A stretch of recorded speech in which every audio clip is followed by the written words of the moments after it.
أعوذ بالله من الشيطان الرجيم. بسم الله الرحمن الرحيم. القارعة ما القارعة وما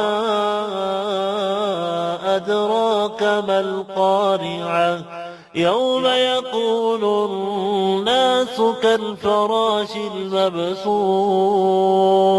وتكون الجبال كالعهن المنفوش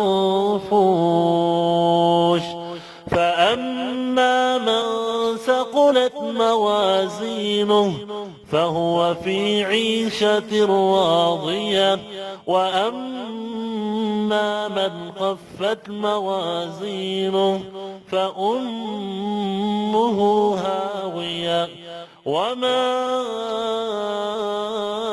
أدراك ما هي نار حامية